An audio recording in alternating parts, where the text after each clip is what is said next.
Cada tarde usted se siente informado. Desde las 6:10, 20 minutos, con el patrocinio de Liuna, local 183. Feel the power.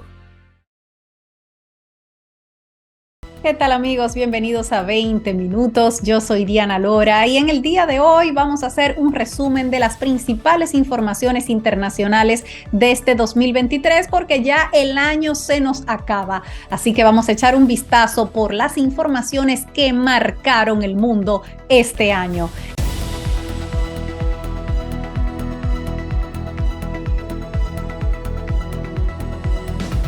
Empezamos en enero con el regreso de Lula a la presidencia de Brasil y el intento de golpe de Estado.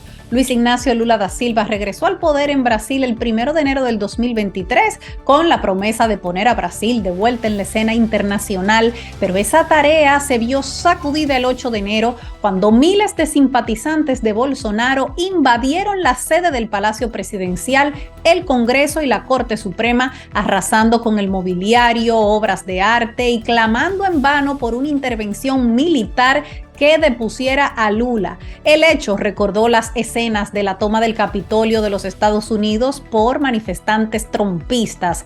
Ese intento golpista puso en la mira a Bolsonaro, quien el día de esos ataques se encontraba en los Estados Unidos. El exmandatario había puesto en duda, sin tener pruebas, la transparencia del proceso electoral y recibió en junio una condena administrativa por abuso de poder político con una pena de 8 años de inhabilitación, lo que lo deja fuera de las próximas elecciones presidenciales del 2026. Y amigos, este año se han vivido terribles terremotos, el peor de todo, el que afectó a Turquía y Siria. En la madrugada del 6 de febrero, el sureste de Turquía y una parte de Siria quedaron devastados por uno de los terremotos más mortíferos en 100 años. La sacudida de magnitud 7,8, seguida de otra 9 horas después, dejó al menos 59,000 muertos, casi 8,000 de ellos en el lado sirio.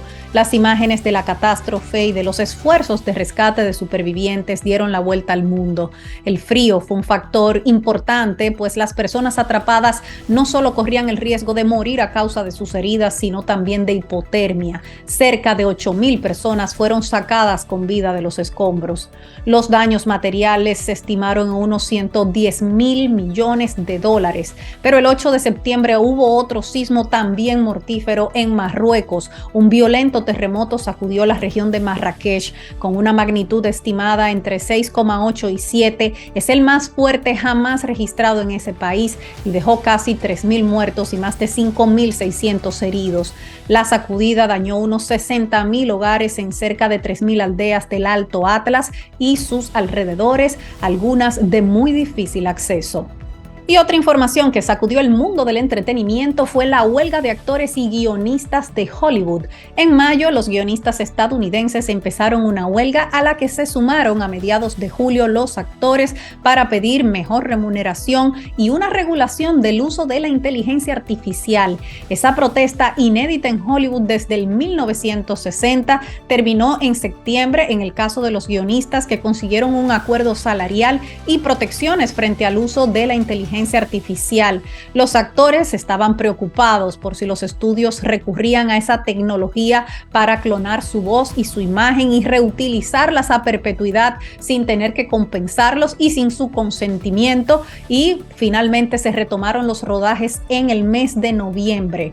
Además de las mejoras salariales, la huelga permite introducir nuevas restricciones en el uso de la inteligencia artificial. La producción de películas y series estadounidenses quedó paralizada durante casi 6 meses por la protesta, que costó al menos $6,000 millones a la economía de ese país. Y sin duda, una de las informaciones que generó más interés en el 2023 fue el sumergible Titán. El 18 de junio, el sumergible de la compañía Ocean Gate, llamado Titán, desapareció en aguas internacionales del Atlántico Norte con 5 personas a bordo que se dirigían a una expedición para ver los restos del Titanic. Tras perder el contacto con la nave nodriza y no volver a emerger, se inició una búsqueda contra el tiempo del sumergible, pues se había calculado que si el aparato estaba intacto, impacto, los ocupantes tenían las horas de suministro de oxígeno contadas. Tras casi 80 horas de búsqueda, finalmente los escombros fueron hallados el 22 de junio cerca del área del hundimiento del Titanic. Así lo confirmó la Guardia Costera de los Estados Unidos, quienes además indicaron la causa de la tragedia. This morning, an ROV, or remote operated vehicle, from the vessel Horizon Arctic. Esta mañana, un ROV, o vehículo operado por control remoto del buque Horizon Arctic, descubrió el cono de cola del sumergible Titán, aproximadamente a 1.600 pies de la proa del Titanic en el fondo del mar. Posteriormente, el ROV encontró otros escombros. En consulta con expertos dentro del Comando Unificado, se ha determinado que los escombros son consistentes con una pérdida catastrófica de la cámara de presión. Tras esta conclusión, notificamos de inmediato a las familias. En nombre de la Guardia Costera de los Estados Unidos y todo el Comando Unificado, ofrezco mi más sentido pésame a las familias. Es un ambiente muy hostil allá abajo en el fondo del mar y los escombros que encontramos son consistentes con una implosión catastrófica de la nave. Al final, las investigaciones concluyeron que el sumergible implosionó el mismo día que se sumergió, poco después de iniciar el descenso. Incluso otros barcos y sonares captaron el sonido de la implosión cuando ocurrió. Esto levantó de inmediato cuestionamientos hacia la empresa Ocean Gate y la seguridad de su sumergible. La empresa no había certificado el Titán y ya otros expertos habían advertido del peligro de la nave a altas profundidades. Y ahora vamos a hablar sobre la rebelión del grupo Wagner. El 23 y 24 de junio se vivió un gran momento de tensión cuando combatientes del grupo Wagner se rebelaron y marcharon hacia Moscú. El presidente ruso Vladimir Putin denunció la traición del jefe de los paramilitares, Yevgeny Prigozhin. Prigozhin dijo que había levantado a sus hombres en represalia al ministro de Defensa ruso, alegando que sus tropas habían sido agredidas por el ministerio. Lograron tomar varias ciudades prácticamente sin oposición y anunciaron que seguirían hasta Moscú. En represalia, el Servicio Federal de Seguridad inició un proceso penal contra Prigozhin por incitar un levantamiento armado. En un discurso televisado, el presidente Putin tildó las acciones del grupo de traición y prometió erradicar la rebelión. Finalmente, tras la mediación del presidente de Bielorrusia, Prigozhin ordenó a sus hombres volver a sus bases. 2 meses después, Prigozhin murió en un accidente de avión y los países occidentales y Ucrania sospechan que el Kremlin estuvo implicado. Otra de las noticias más importantes del año implica a Canadá y fueron los incendios forestales.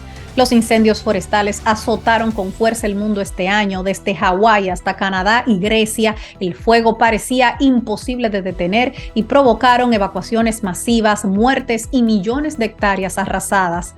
Uno de los incendios forestales más mortíferos de este año ocurrió en Hawái. Habitantes de la comunidad lahayana en la isla de Maui fueron sorprendidos por las llamas y muchos tuvieron que saltar al agua para escapar del fuego. El paso del huracán Dora, aunque muy al sur de Hawái, llevó ráfagas de viento que avivaron las llamas y provocaron la rápida propagación del fuego. Con más de 100 víctimas fatales y más de 850 heridos, el presidente de Estados Unidos, Joe Biden, declaró los incendios como un gran desastre.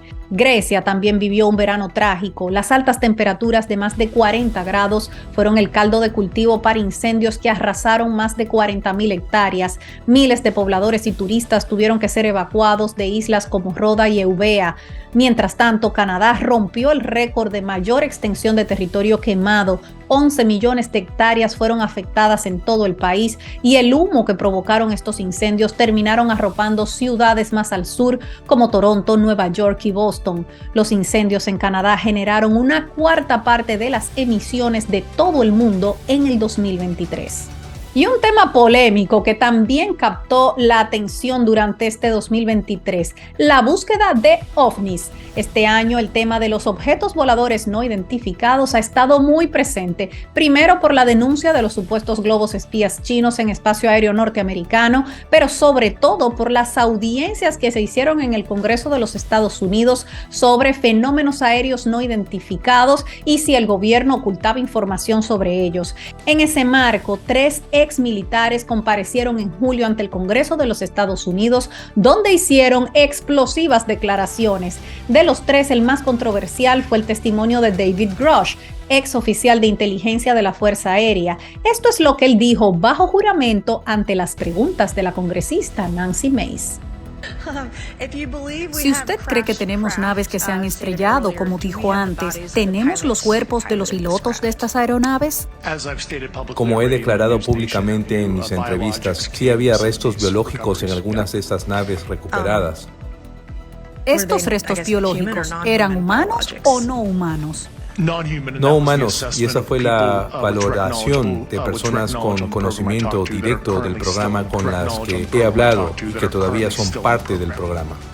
David Grush aseguró que Estados Unidos oculta un programa que data de casi un siglo de recuperación de objetos voladores no identificados y que probablemente ha sido consciente de actividad no humana desde la década del 1930. El Pentágono negó sus afirmaciones. En un comunicado, la portavoz del Departamento de Defensa, Sue Gogg, dijo que los investigadores no han descubierto ninguna información verificable que corrobore las afirmaciones de que hayan existido en el pasado o existan en la actualidad programas relativos a la posesión e ingeniería inversa de materiales extraterrestres. Meses después, la NASA también desmintió haber tenido conocimiento de vida fuera de la Tierra. Y siguiendo con temas espaciales, este año la India llegó a la Luna. Una nave espacial lanzada por la India descendió sobre el polo sur de la Luna, un territorio inexplorado que según los científicos podría contener agua congelada y elementos valiosos, convirtiéndose en el cuarto país en lograr un alunizaje. Cuando el módulo transportador del vehículo explorador tocó la superficie, estallaron gritos de júbilo y aplausos entre los científicos en la ciudad sureña de Bengaluru. Tras un intento fallido hace casi 4 años, la India pasó a la historia como el primer país que desciende cerca de la región austral y se suma a Estados Unidos, la Unión Soviética y China como los únicos países que han logrado alunizar. Los habitantes del país más poblado del mundo siguieron el evento pegados a sus televisores en oficinas, tiendas, restaurantes y hogares, y miles rezaron por el éxito de la misión. La Chandrayaan-3, la nave lunar en sánscrito, partió de una plataforma de lanzamiento en el sur de la India el 14 de julio, equipada con un transportador de exploración de 6 ruedas configurado para brindar datos a los científicos sobre las propiedades del suelo y las piedras lunares y su composición. El polo sur de la Luna interesa a muchos países y a empresas privadas debido a que los cráteres, siempre a la sombra, podrían contener agua congelada que sería útil para futuras misiones con astronautas.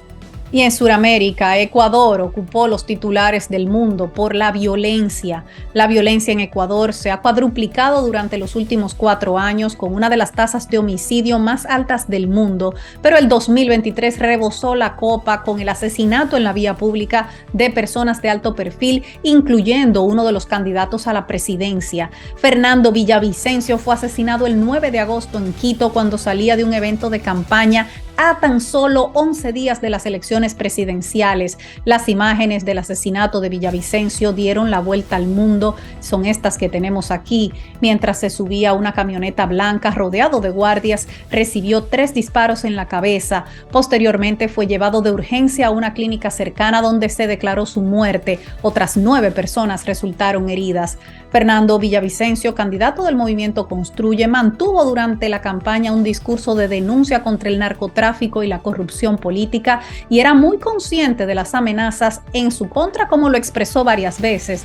Pero él no fue el único. Solo en el 2023 otros políticos también fueron asesinados. El 21 de enero el asesinato de Julio César Faracchio, candidato a la alcaldía de la ciudad de Salinas. El 5 de febrero el asesinato de Omar Menéndez, candidato a la alcaldía de la ciudad de Puerto López, en la sede del movimiento político por el cual participaba. El 16 de julio también el asesinato de Raider Sánchez, candidato a la Asamblea Nacional por la provincia de Esmeraldas, y el 23 de julio el asesinato de Agustín Intriago, alcalde de la ciudad de Manta, mientras asistía a un evento deportivo. Y vamos a hablar ahora sobre la fotografía que ocupó la primera plana de casi todos los periódicos, el presidiario Donald Trump. ocurrió el 25 de agosto. El expresidente de Estados Unidos, Donald Trump, se entregó en una cárcel del condado de Fulton, en Georgia, donde inició el proceso previo al encauzamiento para responder a los cargos en su contra por supuestamente intentar revertir las elecciones en ese estado. La foto de la ficha policial de Trump dio la vuelta al mundo, pues se convirtió en el primer expresidente de la historia de ese país en ser procesado como un preso, tomándole las huellas dactilares y fotografiándolo en una cárcel. El mismo Donald Trump se encargó de difundir la imagen, pero este es solo uno de los casos en su contra. Donald Trump está enfrentando ahora diversos procesos, desde cortes civiles hasta cortes penales. Y ahora nos vamos con una de las noticias que causó más indignación en el 2023. El beso forzado de Luis Rubiales. Con gran júbilo, España se proclamó campeona del Mundial Femenino de Fútbol en Sydney, una hazaña que de inmediato se vio empañada por el presidente de su federación, Luis Rubiales, que en las celebraciones besó en la boca a la delantera Jenny Hermoso, provocando indignación a nivel internacional. La futbolista denunció que fue un acto machista, fuera de lugar y sin ningún tipo de consentimiento, pero Rubiales lo describió como un beso consentido, a pesar de que el mundo entero pudo ver repetidas veces el video. Ante esa ola de indignación se esperaba que Rubiales renunciara, pero se aferró con uñas y dientes al cargo. Recordemos ese momento en el cual afirmó repetidas veces que no renunciaría. ¿Pero creen ustedes que eso es para sufrir la cacería que estoy sufriendo? ¿Sinceramente lo creen? Otra cosa es lo que uno tenga que decir públicamente, pero ¿ustedes creen que es para esta cacería? ¿Para que pidan mi dimisión? ¿Es tan grave como para que yo me vaya habiendo hecho la mejor gestión de la historia del fútbol español? ¿Ustedes creen que tengo que dimitir? Pues les voy a decir algo. No voy a dimitir. No voy a dimitir. No voy a dimitir. No voy a dimitir. No voy a dimitir.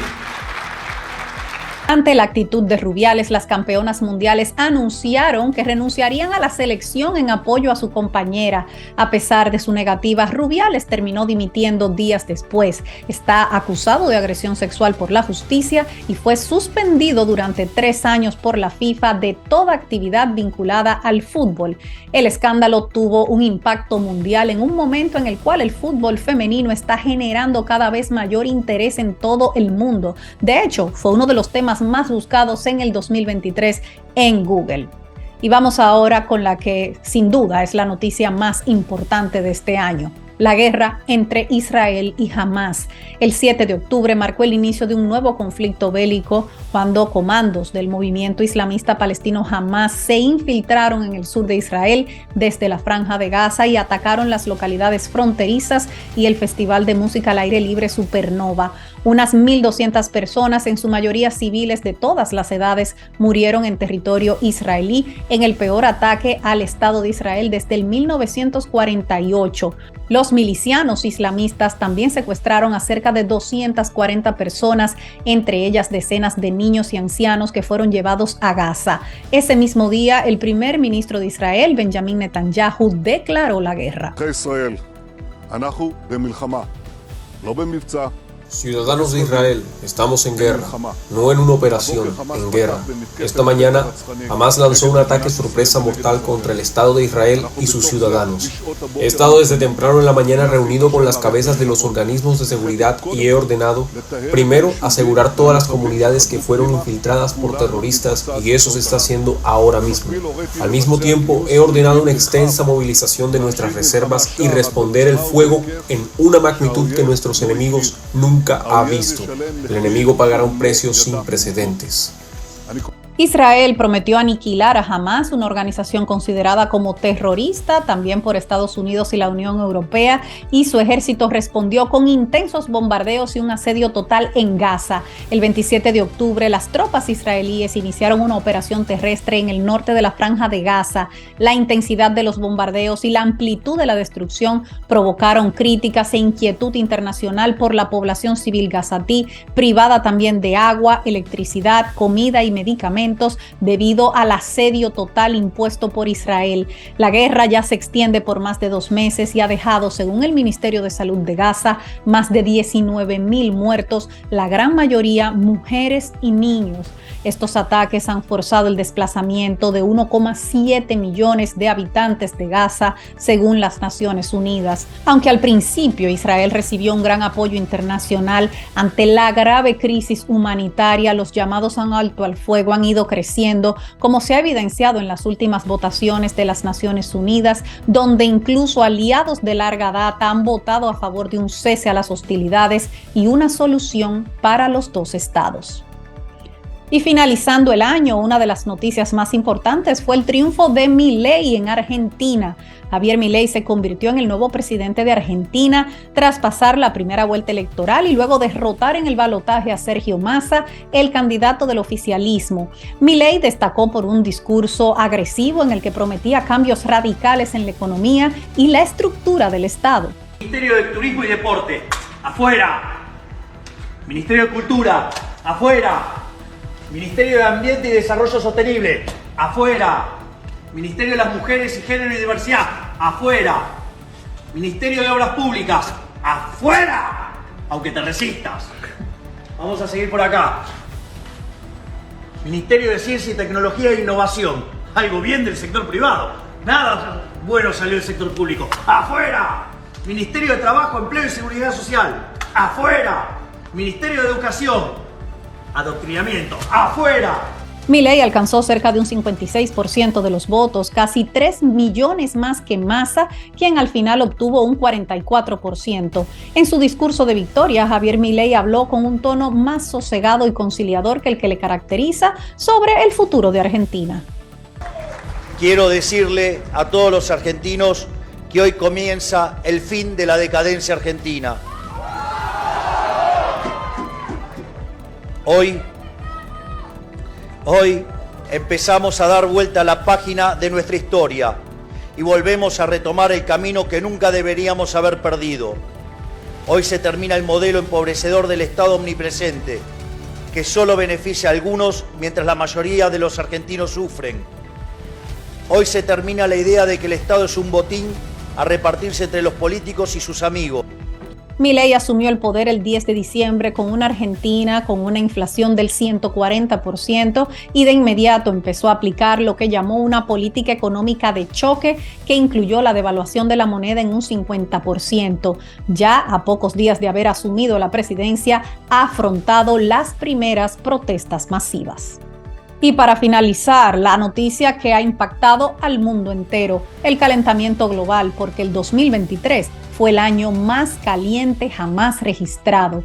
El 2023 se convirtió en el año de temperaturas más altas desde que se tengan registros. En noviembre, la Organización Meteorológica Mundial aseguró en un informe que aunque faltaban todavía los últimos días del año por computar, ya podían asegurar que el 2023 era el año más caliente de la historia. Hasta octubre, su temperatura media se situaba 1,4 grados por encima del periodo preindustrial, cerca ya de los 1,5 grados que se establecieron como tope en el Acuerdo de París.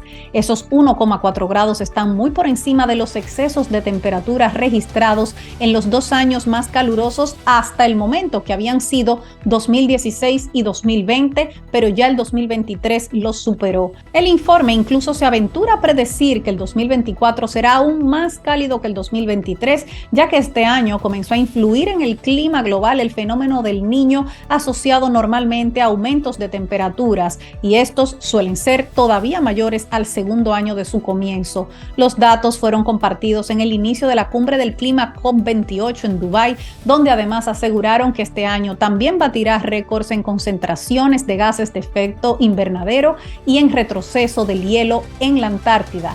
La Organización Mundial del Medio Ambiente recuerda que estos valores de récord en distintos indicadores han estado acompañados este año de fenómenos climáticos igualmente extremos que han causado grandes pérdidas económicas y humanas, como los desastres causados por las olas de calor, las inundaciones, los huracanes y los incendios forestales. Hasta aquí este resumen de noticias internacionales del 2023. Gracias por acompañarnos. Yo soy Diana Lora. Hasta la próxima.